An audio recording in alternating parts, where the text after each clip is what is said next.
Hello children, greetings of the day. How are you doing today?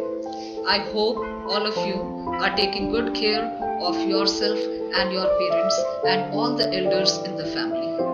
I have told you times are tough.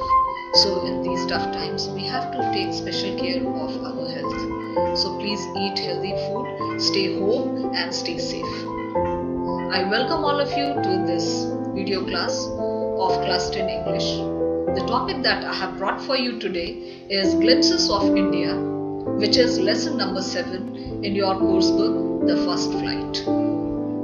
And there are 3 sub-lessons in it. I have already brought the video of the first sub-lesson, and this is the video of the second sub-lesson, that is COORG, which is written by Dr. Lokesh Abrol. Yes, he is a doctor. I'm going to tell you more about him in the next slide.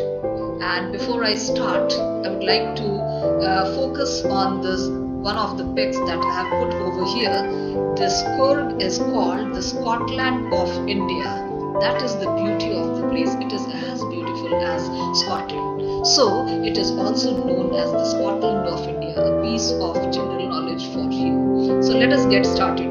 Let us go on a beautiful and picturesque journey, a joyful journey of a very prominent tourist destination, that is COORG, which is in Karnataka.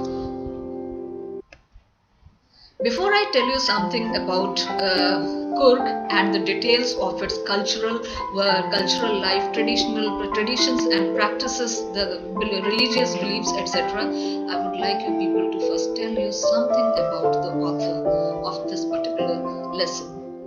This chapter is written by Dr. Lokesh Abrol. He is a renowned doctor by profession, right? This is something very, very interesting. Doctors are usually not so very good at writing, but here Dr. Lokesh Abrol, he has written this particular chapter, which is so beautifully and graphically describes COORG. He established the first multi-speciality hospital in the private sector in Gurgaon. He is also a social worker. He established the first stray cow shelter in Gurgaon. Lokesh Abrol is also an established writer. The present essay on COORG highlights his sharp observation and the ability for a graphic description of the wonderful land that is called COORG. Right? So Dr. Lokesh Abrol, he has described the beauty of COORG, the practices of its people, the lifestyle, the traditions which these people follow. It has been very nicely described in the chapter. So let us get started. And Dr. Abrol, you have read that he is a very famous doctor as well, who has established the first multi-speciality hospital in Gurgaon. A good big achievement for Dr. Abrol, right? COORG or Kodagu. Kodagu is the second name of COORG. The smallest district of Karnataka is home to evergreen rainforests, spices and coffee plantations. Evergreen rainforests cover 30% of this district. During the monsoons, it pours enough to keep many visitors away. The season of joy commences from September and continues till March. The weather is perfect, with some showers thrown in for good measure. The air breathes of invigorating coffee. Coffee estates and colonial bungalows stand tucked under tree canopies in prime corners of COORG. That's COORG. That's the beauty of COORG. It is also known as Kodagu. It is the smallest district in Karnataka, and it is home to evergreen. Evergreen, something which never withers away. So evergreen forests. So it has rainforests. It is known for its spices that are produced there, like cinnamon, cardamom, and so on. And it also is famous for its coffee plantations. Okay, and 30% of the area of COORG is covered by these rainforests, and the best time to visit COORG, according to the author, is between September and March. That is the time when the monsoon season is over. Why Why? Because monsoon brings in lots of rain and downpour, and this heavy downpour makes it impossible for the tourists to visit different places. That is why this is the best time to visit. And the weather during this time, that is between September and March, is ideal for tourism, ideal for going to different places, going for sightseeing and all these things. And sometimes you will find some summer showers there, and that adds to the pleasure of the trip. And if you visit Coorg, you will be pleasantly received by the rich aroma of coffee, which is an energizing drink. It energizes you, refreshes your mind and soul, right? So Coorg is full of positives, and you will also find some beautiful colonial bungalows which were built in the colonial time, that is the British time, and they are found stuck, they are somewhere hidden behind the canopies or hidden behind the trees. So this is the beauty of Coorg. Now the pic that I have chosen for you here is actually a tea garden which is very famous there. So this is the tea garden of Coorg. Now I'm going to tell you about the people of Coorg, right? The fiercely independent people of Coorg are possibly of Greek or Arabic descent.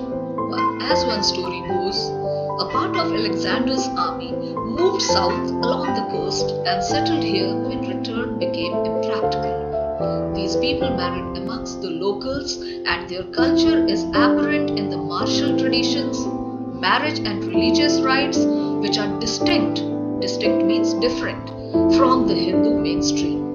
The theory of Arab origin draws support from the long black coat, which with an embroidered waist belt worn by the Kodabus, known as kufiya. It resembles the kufiya worn by the Arabs and the Kurds. So that is how the traditions resemble the Arab people and the Greeks. So talking about the people, these people are fiercely independent. They love their freedom, they value their freedom, and they value the rights that they have, and they know how to honor their freedom, how to do justice to the community that they live in. Not only that, there is a story behind the origin of Coorgi people.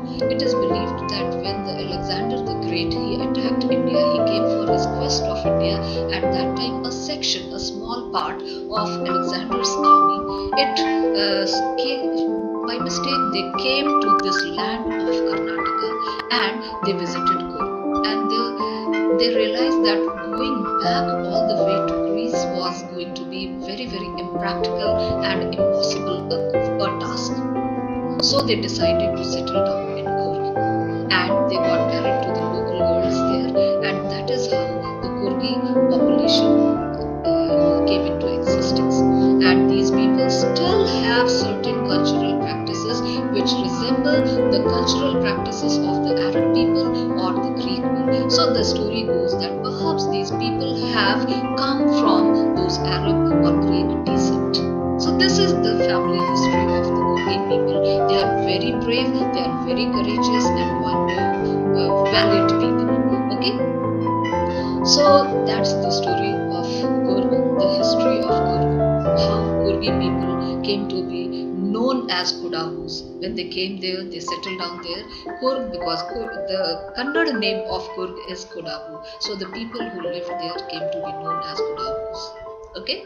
In the next slide, I am going to show you the traditional dresses of Coorgi people, men, women, both. So let us go to the next part. As you can see here, as you can see, this is a kufiya. Okay, this is a kufiya, which is a traditional dress worn by Coorgi men. Look at this. This is a dress which is accompanied with a waistcoat, and this waistcoat is embroidered. That is what we were talking in the previous slide. Okay, we were talking about this. And if you look at if you look at the dresses worn by the women, they wear a sari, but they drape the sari in a different way. So this is the traditional attire of Coorgi people. Coorgi homes have a tradition of hospitality, and they are more than willing to recount numerous tales of valor related to their sons and fathers. The COORG regiment is one of the most decorated in the Indian Army, and the first chief of the Indian Army, General Karyappa, was a Coorgi. That is a big achievement for the Coorgi people. Even now, Kodavus are the only people in India permitted to carry firearms without requiring a license. That is a big thing. So, Coorgi homes have a tradition. The tradition is they are very hospitable. They are very polite people. They love to welcome their guests with open arms, and they are more than willing to recount. And if you go to Coorgi people, if you ask about their experience, they are filled with numerous tales. They will narrate a number of stories about the bravery, bravery of their sons and fathers. So Coorgi people are very valiant by nature. And that is the reason in the Indian Army there is the Coorgi regiment, the COORG regiment. It is one of the most popular regiments of the Indian Army, and it is also one of the most decorated one. What's the meaning of decorated? An army regiment that has won most of the gallantry awards and other such awards. So that is the meaning of a decorated Indian regiment. And the first chief, remember, the first chief of army staff, that was General Karyappa, and he was a Coorgi. That is a big achievement, I told you. Okay, so these are the people who have been given the permission to carry firearms. They are the only community in the south or in the entire country in our India who are allowed to carry firearms without requiring a license. This is the pic of General Karyappa, the first chief of the army staff. General Karyappa, who was a Coorgi, right? Now I'm going to talk about the beautiful things that COORG is known for, is famous for. COORG is on the banks of the river, the very big river in the south is the river Kaveri, and COORG is located on the bank of river Kaveri, and the river Kaveri obtains its water from the hills and forests of COORG. Mahasir, this is the pic of river Kaveri. It flows. This is how it looks when it flows down the picturesque city of COORG. And this is a very big, large freshwater fish, Mahasir. Okay, so this Mahasir, a large freshwater fish, abounds in these waters. Kingfishers, this is the pic of a kingfisher. So kingfishers dive for their catch, while squirrels, look at these Malabar squirrels. These squirrels and langurs, this is a langur, they drop partially eaten fruit for the mischief of enjoying the splash and the ripple effect. What is the ripple effect? You must have read about ripple effect in physics class, that when you drop a stone or something in water, the water, it starts rippling. The waves arise in water. That is called the ripple effect. Okay? So elephants enjoy being bathed and scrubbed in the river by their mahouts. Mahouts are the controller elephants. They are the ones who tame the elephants. So you can see these elephants with their mahouts enjoying a daily bath. These are the things which you are going to find in COORG if you happen to visit the place. Do go and visit the place. This seems to be so very picturesque and beautiful. Look at the different pics that are there shown on the slide, isn't it? So let's move on to the next part of the chapter. Now I'm going to talk about the various adventurous and natural sports that COORG specializes in. The most, I will show you the pictures. I will just explain these pictures to you. This is the picture of river rafting, and remember, all these pictures are of COORG only. Please don't think that these pictures belong to some other place. No, it's not so. So this is the picture of river rafting. This one, and here the river rafting is possible in the river Kaveri. So look at this. Not only that, the second adventurous sports that people enjoy, the visitors, the tourists enjoy, is canoeing, river water canoeing. This is the picture of river water canoeing. See this one.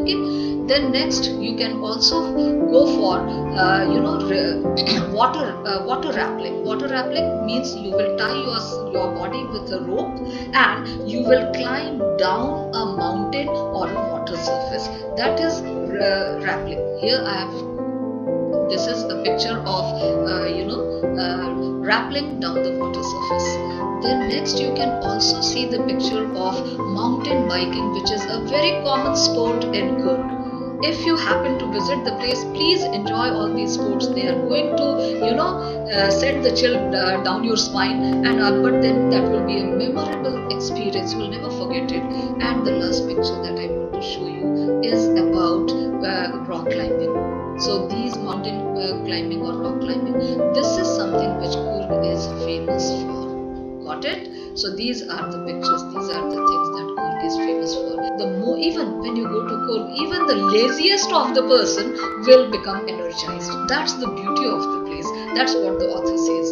The most laid-back individuals become converts to the life of high-energy adventure with river rafting, canoeing, rappelling, rock climbing, and mountain biking. Numerous walking trails in this region are a favorite with trekkers. You can also go for trekking. There was not much space left in the slide, so I could not place a picture of trekking experience of trekkers. But then trekking is also an option. If you happen to visit this place, please enjoy a trekking trail. There are various trails that can be enjoyed. Trail, a path used for trekking or a path used for walking. Okay. Now I'm going to talk about the rich wildlife, the teeming wildlife of Coorg. Birds, bees and butterflies are found in abundance, and they will give you company. If you go on a trekking trail, you are going to find yourself surrounded by different kinds of birds. Beautiful birds will surround you. Even bees and butterflies will give you company. So they will come accompany you in your trail. So that these are the things that Coorg is known for. Not only that, macaques, Malabar's squirrels, langurs and slender lories. This is the pic of a slender lories, which is a wildlife animal which is found there in Coorg. This is a macaques. Okay, so this macaques is also found in Coorg, and this is a beautiful kingfisher which is ready for its attack. It is trying to seek its prey, the fish, right? So these are the things which Coorg is known for. Birds, bees and butterflies, all these things are found in plenty there. So Coorg is a very natural and picturesque place, a very beautiful place, my dear children. Not only that, Coorg is known for apart from Tibet. If you go to Tibet, you are going to find many Tibetan monastery. But then in Coorg also there is the second largest Tibetan monastery of India. Okay, so this is something which Coorg is known for. This adds to the cultural charm and diversity of the place, right? So the climb to the Brahmagiri Hills are there in Coorg, and it brings you into a panoramic, a very picturesque, a long, a beautiful view of the entire misty landscape of Coorg. A walk across the rope bridge. Look at this rope bridge. I have just shown this thing to you. A walk across the rope bridge is going to fill you with excitement, right? And this is the pic of the second largest Tibetan monastery, which is there located in Coorg. It is a very old monastery also, and you can find Tibetan monks. Look at these monks. These monks you can find them walking down to and fro, going either into the monastery or coming out of it. So these are the things which you are going to find in Brahmagiri Hills and Balakupe. Balakupe is the place which is known for this Tibetan settlement. Okay, so a walk across the bridge leads to the 64-acre island of Nisargdham, running into Buddhist monks from India's largest Tibetan settlement, and nearby Balakupe is a bonus. The monks in red ochre and yellow robes are amongst the many surprises that wait to be discovered by visitors searching for the heart and the soul of India, right here in COORG. Panoramic view, a view of a wide area of it. This is the meaning. Okay, so if you visit COORG, these are the things which you are going to find. I have already given the explanation. I hope you have understood. Now let us move on to the next slide. The fact file. This is how to reach COORG. Those who are interested in paying a visit to COORG, how will you start? From where? How will you reach COORG? Madhekari. This is for the information of all the students. The district headquarters is the only gateway to COORG. The misty hills, lush forests, and coffee plantations will cast a spell on you. Find a coffee estate or stay in a home for a truly COORG experience. You can also reach COORG by air. The nearest airport is Bangalore, which is 135 kilometers, and Bangalore, which is 260 kilometers. There are flights to Bangalore from Mumbai and other parts of the country. Okay, you can reach COORG by train also. The nearest railheads, the railway stations, are at Mysore, Bangalore, and Hassan. And by road, there are two routes to go to COORG from Bangalore. Both are almost the same distance, around 250 to 260 kilometers. The route via Mysore is the most frequented one because it happens to be a very picturesque route. That's why. The other route is via Neelmangal, Kunigal, and Chandrayaan, Patna. So these are the ways in which you can go and visit and enjoy your stay at COORG. So do pay a visit. This seems to be a very, very picturesque and beautiful place. I'm going to plan my next holiday there. I hope you people have enjoyed this chapter, right? So with this we come to the end of the chapter. I hope you have enjoyed and you have understood. So with this we come to the end. Stay home, stay safe. Times are tough. This pandemic is spreading far and wide at an alarming rate. So we have to protect ourselves, our family, and our country from the pandemic. So do your bit. Thank you. Bye bye. I will see you in the next video.